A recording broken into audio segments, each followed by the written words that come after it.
নমস্কার। বাংলা সেরা গল্পে সবাইকে জানাই স্বাগত। শুরু করছি আজকের গল্প। আজ পড়ে শোনাব মানিক বন্দ্যোপাধ্যায়ের লেখা গল্প জুয়ারির বউ। তাহলে শুরু করি গল্প জুয়ারির বউ।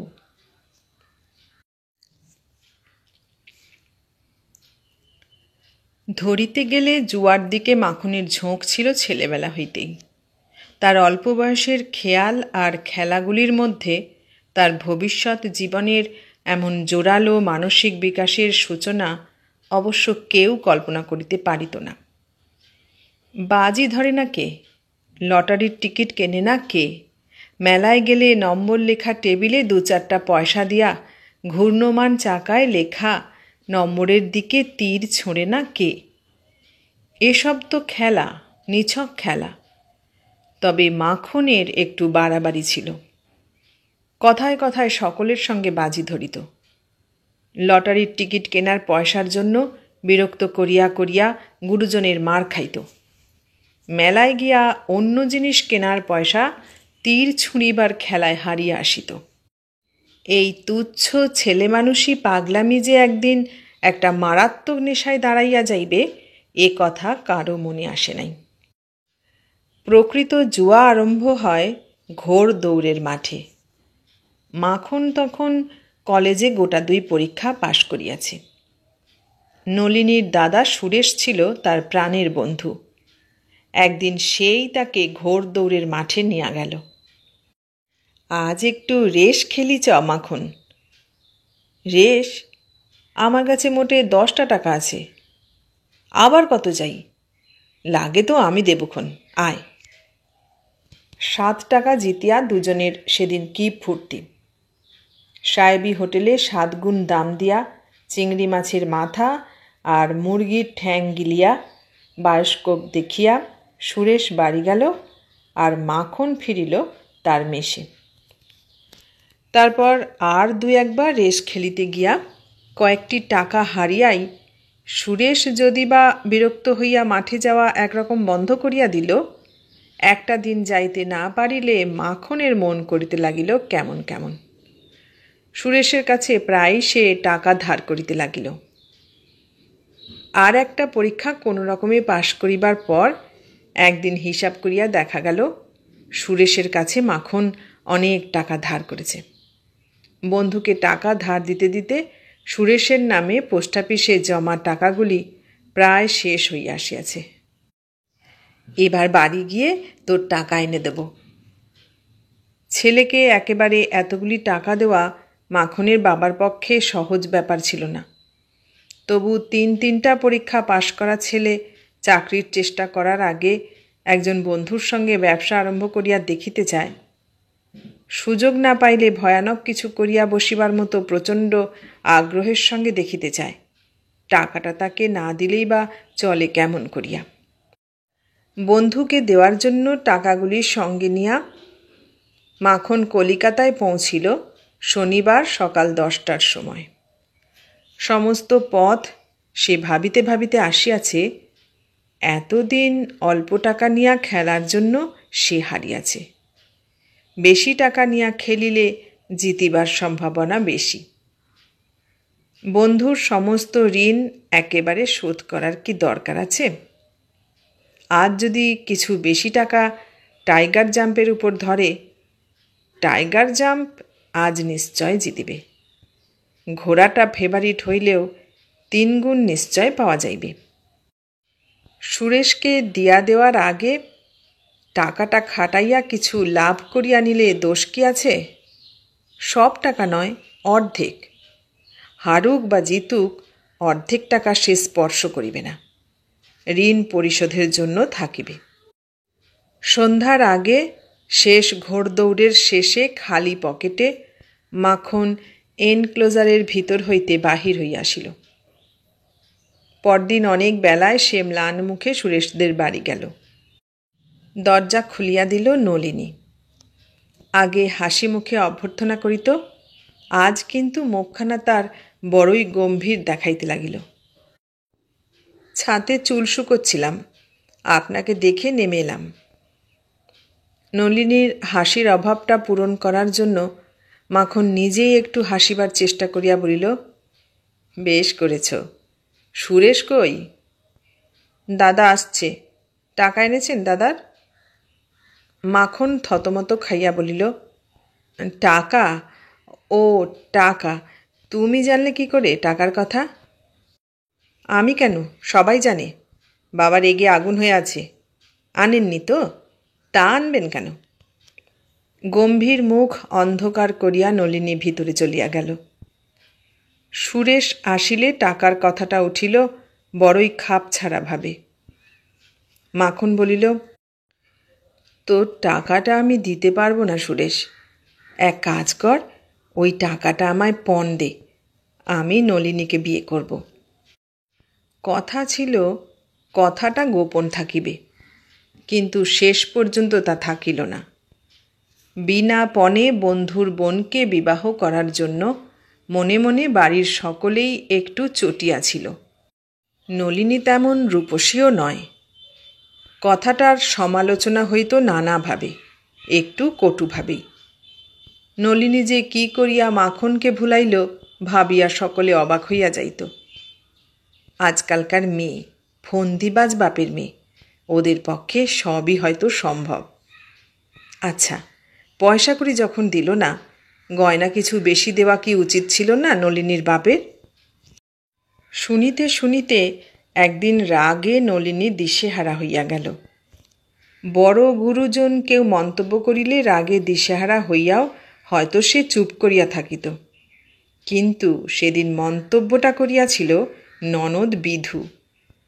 তার সঙ্গে ইতিমধ্যে কতকটা ভাব হইয়া যাওয়ায় সে বলিয়া ফেলিল, পণ দেওয়া হয়নি মানে? পণ তো ওকে আগেই দেওয়া হয়েছে। তারপর সব জানাজানি হইয়া গেল। প্রথমটা কেউ বিশ্বাস করিতেই চায় না, কিন্তু সত্য কথায় বিশ্বাস না করিয়া উপায় কি? মাখনকে জিজ্ঞাসা করায় সেও স্বীকার করিয়া ফেলিল। রাত্রে মাখন বলিল, টাকার ব্যাপারটা বলতে না তোমায় বারণ করেছিলাম? বললে কেন?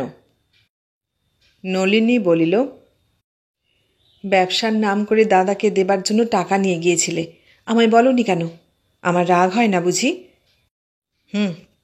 রাগ হলে তুমি বুঝি 10 জনের কাছে বদনাম করে শোধ তুলবে? তুমি তো কম শয়তান নও। বিশ্রী একটা কলহ হইয়া গেল। কথা বন্ধ রহিল 3 দিন। আবার কথা আরম্ভ হওয়ার 10 মিনিটের মধ্যে নলিনী জিজ্ঞাসা করিল, আচ্ছা, অতগুলো টাকা কি করলে? দাদার কাছ থেকে নিয়েছ, বাবার কাছ থেকে নিয়েছ, টাকা তো কম নয়। প্রথমে কৈফিয়তটা ভালো করিয়া নলিনীর মাথায় ঢুকিল না। চুপি চুপি কার সঙ্গে মাখন ব্যবসা করিতেছিল সব টাকা লোকসান গিয়াছে। তারপর সে টের পাইল মাখন মিথ্যা বলিতেছে। মনটা তার খারাপ হইয়া গেল। স্বামীর মন তো তার ছোট নয়, টাকা পয়সার ব্যাপারে সে বরং অতিমাত্রায় উদার। টাকা পয়সার ব্যাপারে তার কেন মিথ্যা বলার প্রয়োজন হইল? বাপ আর শ্বশুরের চেষ্টায় মাখনের একটা চাকরি জুটিয়া গেল ভালোই। বছর 5 মধ্যে বেতন বাড়িয়া দাঁড়াইয়া গেল প্রায় 300 টাকায়। এতদিনে নলিনীর একটি ছেলে আর একটি মেয়ে হইয়াছে এবং কতকটা স্বামীর চাকরির জন্যই অতি দ্রুত প্রমোশন পাইয়া পাইয়া স্বামীর সংসারে প্রায় গিন্নির পদ পাইয়াছে। সংসারে বিশেষ অশান্তি নাই, রোগ শোক নাই, অনটন নাই। নলিনীর মনেও জোরালো দুঃখ কিছু নাই। কেবল সেই যে 3 দিন কথা বন্ধ থাকার পর মাখনের মিথ্যা বলার জন্য মনটা তার খারাপ হইয়া গিয়াছিল, মৃদু আশঙ্কার মতো একটা স্থায়ী অস্বস্তির মধ্যে সেই মন খারাপ হওয়ারই কেমন যেন একটা অদ্ভুত খাপছাড়া জের চলিতেছে। কোনো পাপ করে নাই নলিনী, তবু ভয়ে রূপান্তরিত পুরনো পাপের মতোই কি যেন একটা দুর্বোধ্য ভার সবসময় তার মনকে বহন করিতে হইতেছে। মাখনের জুয়ার নেশা কাটিয়া যায় নাই।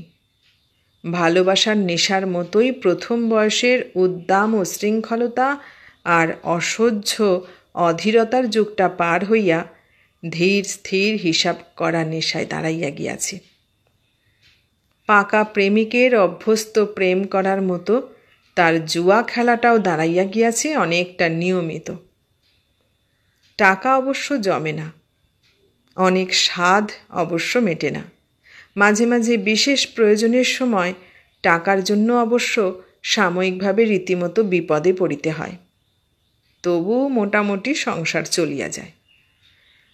মাখনের শখানেক টাকা বেতন হইলে যেমন চলিত তেমনিভাবে চলিয়া যায়। মাখনের বেতন শখানেক টাকা ধরিয়া নিলে অবশ্য অনেক হাঙ্গামাই মিটিয়া যাইত। এর চেয়ে অনেক কম বেতনেও জগতে অনেক লোক চাকরি করে, কিন্তু মুশকিল এই যে 300 টাকা যে বেতন পায় তার বেতনের 200 টাকা কোনো কাজে না আসিলেও বেতন তার শখানেক টাকার বেশি নয়, এটা ধরিয়া নেওয়া তার নিজের পক্ষেও অসম্ভব, আত্মীয় বন্ধুর পক্ষেও অসম্ভব। আত্মীয় বন্ধুর রাগ, অভিমান, বিরক্তি আর উপদেশ উপরোধ সমালোচনা এখনও চলিতে থাকিলেও নলিনী একরকম আর কিছুই বলে না। সে জানে এ রোগের ওষুধ নাই। এ কথাটাও সে জানে যে প্রয়োজন হইলে জুয়ার খরচটা মাখন কমাইয়া দেবে, কিন্তু সত্য সত্যই প্রয়োজন হওয়া চাই। পেট ভরানোর মতো, গা ঢাকা দেওয়ার মতো, রোগের সময় ডাক্তারের টাকা ওষুধ কেনার মতো খাঁটি প্রয়োজন। এরকম আসল প্রয়োজন মেটানোর দায়িত্ববোধের কাছে কেবল তার জুয়ার নেশা হার মানে। কত কৃত্রিম প্রয়োজনই নলিনী দাঁড় করাইবার চেষ্টা করিয়াছে, কতবার কতভাবে স্বামীকে বুঝাইবার চেষ্টা করিয়াছে সংসারে এটা চাই, ওটা চাই, সেটা চাই। মাখন শুধু বলিয়াছে, আচ্ছা আচ্ছা হবে, কিন্তু শেষ পর্যন্ত প্রায় কিছুই হয় নাই। বাড়ি বদলানোর জন্য নলিনী অনেকবার ঝগড়া করিয়াছে, বলিয়াছে, এ বাড়িতে আমি থাকব না, একটা ভালো বাড়িতে চলো, বলিয়া রাগ করিয়া বাপের বাড়িতে চলিয়া গিয়াছে। তখন অবশ্য মাখন বেশি ভাড়ার একটা ভালো বাড়িতে উঠিয়া গিয়াছে, কিন্তু তার ফলটা নলিনীর পক্ষেই হইয়াছে মারাত্মক। কারণ জুয়ার খরচ মাখন 1 পয়সা কমায় নাই, টান পড়িয়াছে সংসারের খরচেই। আবার উঠিয়া যাইতে হইয়াছে কম ভাড়ার বাড়িতে। নলিনী বলিয়াছে, আমি 2 গাছা করে নতুন চুড়ি গড়াব। মাখন বলিয়াছে, আচ্ছা, কিন্তু তারপর 2 বছরের মধ্যে সস্তা 1 জোড়া দুলও নলিনীর গড়ানো হয় নাই, কারণ চুড়িও নলিনীর আছে, দুলও আছে।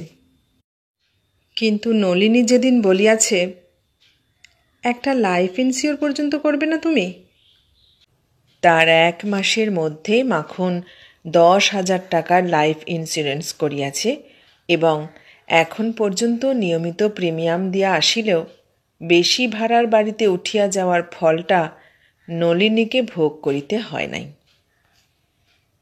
ধরিতে গেলে টাকা পয়সার ব্যাপারে স্বামীর সঙ্গে তার একটা বোঝাপড়াই হইয়া গিয়াছে, তবু সেই রহস্যময় মৃদু আতঙ্কের পীড়ন একটুও শিথিল হয় নাই। কি যেন একটা বিপদ ঘটিবে, অল্পদিনের মধ্যেই ঘটিবে, কিন্তু কি ঘটিবে?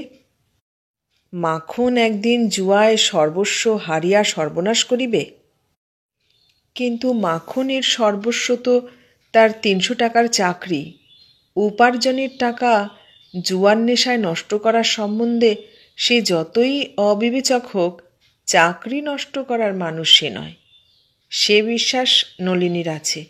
তবে আরও অনেক বেশি আরামে ও সুখে বাঁচিয়া থাকার সুযোগ পাইয়াও স্বামীর দোষে কোনো রকমে খাইয়া পড়িয়া অতি গরিবের মতো বাঁচিয়া থাকিতে পাওয়ার যে জ্বালা ভরা অভিযোগ, এটা কি তারই প্রতিক্রিয়া?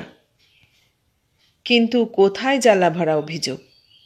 রাজপ্রাসাদে রাজরানীর মতো সুখে ও আরামে থাকিবার ব্যবস্থা মাখন করিয়া দিক, এটা সে চায়, মাখনের ভালোবাসার প্রকাশ হিসাবে চায়, কিন্তু না পাওয়ার জন্য বিশেষ ক্ষোভ তো তার নেই। নলিনী তাই কিছু বলে না, সব বিষয়ে সে একরকম হাল ছাড়িয়া দিয়াছে। মাখনের সহজ সাধারণ ভালোবাসার মধ্যে একটু রোমাঞ্চ আনিবার চেষ্টায় পর্যন্ত। চেনা মানুষ স্বামী হইয়াছে, তার কাছে কি অচেনা মানুষের নাটকীয় ভালোবাসা আশা করা যায়? এতদিন ছেলে মানুষ ছিল, তাই চেষ্টা করিয়াছে। বিবাহের আগে বুদ্ধি কম ছিল, তাই তখন ভাবিয়াছে বিবাহ হইলে হয়তো মাখন বদলাইয়া যাইবে। কিন্তু জুয়ার নেশার উত্তেজনা আর অবসাদের মধ্যে যার মনের জোয়ার ভাটা, বউয়ের কথা কি তার মনে পড়ে? বউয়ের জন্য একবার একটু পাগল হওয়ার সময় কি তার থাকে? ভাবিতে ভাবিতে নলিনীর সাধারণ ছোট ছোট চোখ দুটিতে অস্পষ্ট স্বপ্নের স্পষ্ট ছায়া এমন অদ্ভুত ভাবালুতার আবরণে ঘনাইয়া আসে যে জগতের সব ডাগর ডাগর চোখগুলিতেও তা সম্ভব মনে হয় না। হয়তো তখন দুপুরবেলায় আঁচল পাতিয়া মেঝেতে গড়ানোর অবসরটা পাওয়া গিয়াছে। ছেলেমেয়েরা একজন খেলায় মত্ত, একজন ঘুমে অচেতন। চোখ বুজিলে কষ্ট বাড়িয়া যায়। নলিনী তাই চোখ মেলিয়া স্বপ্ন দেখে। তার কুমারী জীবনের স্বপ্ন, আত্মহারা আবেগের সঙ্গে তাকে ভালোবাসিলে মাখন কি করিত? সম্ভব অসম্ভব কত কথাই নলিনী ভাবে। তারপর অল্প অল্প অস্বস্তির মধ্যে মৃদু ভয়ের পীড়নে স্বপ্ন শেষ হইয়া চোখ দুটি তার বড় সাধারণ দেখাইতে থাকে। দুটি সন্তান যার, তার কেন আর এসব স্বপ্ন দেখা? আর কি এ স্বপ্ন সফল হয়? যদি বা হয়, কোনো এক আশ্চর্য উপায়ে আংশিকভাবে সফল হয়, দুদিন পরে সেটুকু সম্ভাবনাও আর থাকিবে না। আবার ছেলে বা মেয়ে কোলে আসিবে নলিনীর, তারপর সব শেষ। উদাসীন মাখনের মধ্যে প্রেমের উদ্দীপনা জাগানোর কথা ভাবিতে তার নিজেরই কি লজ্জা করিবে না? কি দিয়াই বা সে উদ্দীপনা জাগাইবে? এখনও কেউ জানে না, দুদিন পরেই জানিবে। মাখন হয়তো খুশি হইয়া আদর যত্ন বাড়াইয়া দিবে, বলিবে, একটু দুধ খেও, এই সময় দুধ টুধ খেতে হয়। কিন্তু তারপর আরও শ্রান্ত হইয়া পড়িবে মাখন, আরও ঝিমাইয়া পড়িবে। মাথা কপাল খুঁড়িয়া মরিয়া গেলেও আর নলিনী তাকে জাগাইয়া তুলিতে পারিবে না। নলিনীর ভ্রু কোঁচকাইয়া যায়, সংকুচিত চোখ দুটিতে মরণের চেয়ে গভীর আতঙ্কের ছাপ পড়ে। শীতের দুপুরে কপালে বিন্দু বিন্দু ঘাম দেখা যায়। কোনো কি উপায় নাই? যে কোনো একটা উপায়? ব্যর্থ হইলে যদি সর্বনাশ হওয়ার সম্ভাবনাও থাকে, তবু সার্থকতার যেটুকু সম্ভাবনা থাকিবে তারই লোভে সে একবার চেষ্টা করিয়া দেখিত। কিন্তু সেরকম উপায়ই বা কোথায় যাতে সমস্ত শেষ হইয়া যায়, নয় মাখনের ভালোবাসা মেলে? ঠিক সেই সময় দুরু দুরু বুকে গভীর আগ্রহের সঙ্গে মাঠে রেলিং ঘেঁষিয়া 11টি ঘোড়ার মধ্যে একটির অগ্রগতি লক্ষ্য করিতে করিতে মাখন ভাবিতেছিল, এবারও না জিতিলে বিপদে পড়িবে বটে, কিন্তু যদি যেতে।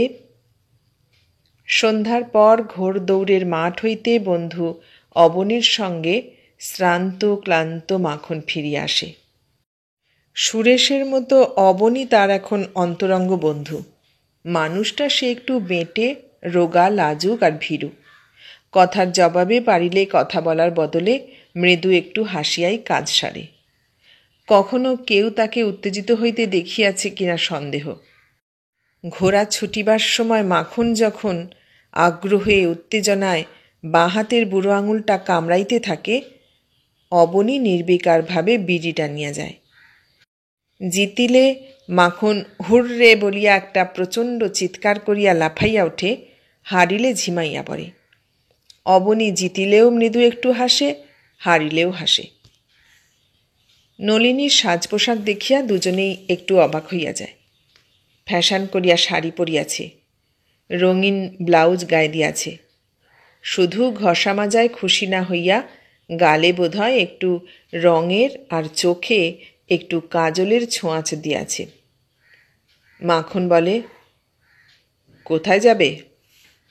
নলিনী এক গাল হাসিয়া বলে, কোথায় আবার যাব? সেজেছ যে? সেজেছি? কি জ্বালা! কোথাও না গেলে বাড়িতে বুঝি ভূত সেজে থাকতে হবে? তারপর অবনীর কাছে গিয়া বলে, সইকে বুঝি তালা বন্ধ করে রাখেন? আসে না কেন? অবনী নীরবে মৃদু একটু হাসে। চলুন সইয়ের সঙ্গে দেখা করে আসি বলিয়া স্বামীর যে বন্ধুর সঙ্গে 3 হাত তফাতে দাঁড়াইয়া নলিনী সংক্ষেপে কথা বলিত, রীতিমতো তার হাত ধরিয়া তাকে টানিয়া তোলে এবং মাখনের দিকে এক নজর না চাহিয়াই বাহির হইয়া যায়। প্রাণপণে চেষ্টা করিয়াও নলিনী ভিতরের উত্তেজনা গোপন করিতে পারে না। অবনীর বউ বলে, কি হয়েছে সই? কিছু না। কোমরে আঁচল জড়াইয়া অবনীর বউ রান্না করিতেছিল। নলিনীর চেয়ে সে বয়সে বড়, কিন্তু বড়ই তাকে ছেলে মানুষ দেখায়। মানুষটা সে সবসময়ই হাসি খুশি, কাজ করিতে করিতে গুনগুন করিয়া এখনও গান করে। তাকে দেখিলেই নলিনীর বড় হিংসা হয়, মনটা কেমন করিতে থাকে। ওর স্বামীও তো জুয়া খেলে, তার চেয়ে অনেক কষ্টেই ওকে সংসার চালাইতে হয়। 2টি ছেলের মধ্যে একটি ওর মরিয়া গিয়াছে, তবু সবসময় এমন ভাব দেখায় কেন? 2 দিন আগে বিবাহ হইয়া আসিয়া স্বামীর আদরে মাটিতে যেন পা পড়িতেছে না। অবনীর বউ বলে, এমন সেজে গুজে হঠাৎ? নলিনী বলে, এমনি এলাম তোমায় দেখতে। কি ভাগ্যি আমার! ভাতের হাঁড়ি উনানে চাপাইয়া হাসিতে হাসিতে অবনীর বউ কাছে আসিয়া বসে। কথা আজ জমে না। রাত্রির সঙ্গে নলিনীর ভয় বাড়ে, ক্রমেই বেশি অন্যমনস্ক হইয়া যায়, তবু উঠিবার নাম করে না। যত রাত হইবে মাখন তত বেশি রাগ করিবে, তত বেশি নাড়া খাইবে মাখনের মন। একটুও কি পরিবর্তন আসিবে না? রাগটা যখন পড়িয়া যাইবে তখন? রান্না শেষ হয়, অবনীর খাওয়া হইয়া যায়। তখনও নলিনীকে বসিয়া থাকিতে দেখিয়া অবনীর বউ অস্বস্তি বোধ করিতে থাকে। হাসি খুশি ভাব মিলাইয়া গিয়া তারও মুখে যেন ভয়ের ছাপ পড়ে। আমায় কিছু বলবে সই? নলিনী মাথা নাড়িয়া বলে, কি বলবো? না না, কিছু বলবো না। তোমায় নিতে আসছে না যে? কে জানে, ওর কথা বাদ দাও। খানিক পরে অবনীর বউ বলে, ওই তবে তোমায় দিয়ে আসুক, আর রাত করে কাজ নেই। পুঁই চচ্চড়ি রেঁধেছি, মুখে দিয়ে যাবে সই? হোক আরেকটু রাত, মাখনের রাগ আর একটু বাড়িবে। আরম্ভ যখন করিয়াছে শেষ না দেখিয়া ছাড়িবে না। মরিয়া হয়ে নলিনী সখীর রান্না পুঁই চচ্চড়ি মুখে দিবার জন্য সখীর সঙ্গে এক থালায় খাইতে বসে। দুজনে বেশ পেট ভরিয়া খায়। সকালের জন্য পান্তা না রাখাতেই ভাতে কম পড়ে না, আর ডাল ভাজা মাছ তরকারি যতটুকুই থাক, ভাগাভাগি করিয়া খাওয়ার সময় তো মেয়েদের কখনো কম পড়েই না। খাওয়ার পরে পান মুখে দিয়া অবনীর বউ স্বামীকে ডাকিয়া বলে, ওগো শুনছ, একটু বেরিয়ে এসো ঘর থেকে, সইকে বাড়ি পৌঁছে দিয়ে এসো। বাবা, 11টা বাজে। নলিনীর বুক কাঁপিয়া ওঠে। যেভাবে বাহির হইয়া আসিয়াছে, এত রাত্রে আবার অবনীর সঙ্গে একা ফিরিতে দেখিলে কি রাগটাই না জানি মাখন করিবে। করুক রাগ, রাগাইবার জন্যই তো সাজিয়া গুজিয়া এভাবে সে বাহির হইয়াছে। এখন সেজন্য ভয় পাইলে চলিবে কেন? নিজেকে নলিনী অনেক বুঝায়, কিন্তু বুকের ঢিপঢিপানি কিছুতেই কমে না। 2 বন্ধুর বাড়ি বেশি দূর নয়, রিকশায় মিনিট 10। অবনীর বাড়ির কাছেই গলির মোড়ে রিকশা পাওয়া যায়। অবনী 2টি রিকশা ভাড়া করিতেছিল। নলিনী বারণ করিল, মিছিমিছি কেন বেশি পয়সা দেবেন, একটাতেই হবে। না না, দুটোই নি। নলিনীর গলার আওয়াজ বন্ধ হইয়া আসিতেছিল। এসব খাপছাড়া উত্তেজনা কি তার সহ্য হয়? তবু মরিয়া হইয়া সে বলিল, আসুন না, একটাতে বসে গল্প করতে করতে যাওয়া যাবে। গল্প কিছুই হয় না। সমস্ত পথ দুজনেই যতটা সম্ভব পাশের দিকে হেলিয়া চুপচাপ বসিয়া থাকে। বাড়ির দরজার সামনে রিকশা থামা মাত্র নলিনী তড়াক করিয়া নামিয়া যায়। অবনীকে বলে, ওকে ডেকে দিয়ে আপনি এই রিকশাটা নিয়ে ফিরে যান। দরজা খুলিয়া দিতে আসিয়া মাখন দেখিতে পাইবে এত রাত্রে বউ তার এক রিকশায় অবনীর সঙ্গে পাশাপাশি বসিয়া বাড়ি ফিরিয়াছে। নলিনীর এই আশা বা আশঙ্কা পূর্ণ হইল না। দরজা খুলিয়া দিল চাকর। ঘরে গিয়া নলিনী দেখে কি মেয়েটাকে কোলে নিয়া আনাড়ির মতো থাপড়াইয়া থাপড়াইয়া মাখন তাকে ঘুম পাড়ানোর চেষ্টা করিতেছে। বউয়ের সাড়া পাইয়া মাখন ক্ষুণ্ণ কণ্ঠে বলিল, কি আশ্চর্য বিবেচনা তোমার! দুজনকে ফেলে রেখে এত রাত পর্যন্ত বাইরে কাটিয়ে এলে। খুকিকে তো অন্তত নিয়ে যেতে পারতে সঙ্গে। মেয়েকে নামাইয়া দিয়া মাখন নিজের বিছানায় উঠিয়া শ্রান্তভাবে চোখ বুজিয়া শুইয়া পড়িল। খুব যে রাগ করিয়াছে তার কোনো লক্ষণ দেখা গেল না। তুমি কাউকে পাঠালেন না কেন? অবনীবাবুর সঙ্গে কথা কইতে কইতে। কাকে পাঠাবো? শম্ভু এতক্ষণ খুকিকে রাখছিল। 2 মিনিট আগে দরজা খুলিতে যাওয়ার সময় শম্ভু তবে মেয়েকে মাখনের কোলে দিয়া গিয়াছিল। সন্ধ্যা হইতে মাখনকে মেয়ে রাখিতে হয় নাই। নলিনী জিজ্ঞাসা করিল না মাখন নিজে কেন তাকে আনিতে যায় নাই। আর জিজ্ঞাসা করিয়া কি হইবে? নিজের চোখে বউ আর বন্ধুকে জড়াজড়ি করিতে দেখিলেও বোধহয় তার রাগ হইবে না। এমন বদমেজাজি মানুষ 1 গ্লাস জল দিতে দেরি হওয়ায় আজ সকালেই শম্ভুকে মারিতে উঠিয়াছিল। শুধু বউকে তার এত অনুগ্রহ কেন? একদিন কি সে রাগের মাথায় বউয়ের গালে একটা চড় বসাইয়া দিতে পারে না, যাতে খানিক পরে ভালোবাসার জন্য না হোক অন্তত অনুতাপের জন্য অনেকগুলি চুমু দিয়া চরের দাগটা মুছিবার চেষ্টা করা চলে? বাহিরটা একবার তদারক করিয়া আসিয়া নলিনী ঘুমন্ত মেয়ের পাশে শুইয়া পড়ে। মাখন বলে, খেলে না? নলিনী বলে, ওদের বাড়ি থেকে খেয়ে এসেছি। খানিকক্ষণ চুপচাপ কাটিয়া যায়। তারপর মাখন যেন ভয়ে ভয়ে আস্তে আস্তে বলে, আজ অনেকগুলি টাকা জিতেছি। নলিনী সাড়া দেয় না। প্রায় 700। নলিনী তবু সাড়া দেয় না। তোমায় একটা গয়না গড়িয়ে দেব, যা যাও। নলিনী চুপ করিয়া থাকে। নিঃশব্দে কাঁদিতে কাঁদিতে ভাবে, কে শুনতে চায় তুমি হেরেছ কি জিতেছ? কে চায় তোমার গয়না? একবার কাছে ডাকতে পারো না আমায়? অনেকক্ষণ অপেক্ষা করিয়া মাখন বলে, রাগ করেছ?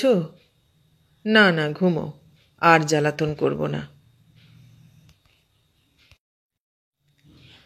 এতক্ষণ শুনলে মানিক বন্দ্যোপাধ্যায়ের লেখা গল্প জুয়ারির বউ। কেমন লাগলো গল্পটা? ভালো লাগলে লাইক, কমেন্ট, শেয়ার করো। আর নতুন বন্ধু হলে সাবস্ক্রাইব করার অনুরোধ রইল। সবাইকে অনেক ধন্যবাদ জানিয়ে আজ এখানেই শেষ করলাম।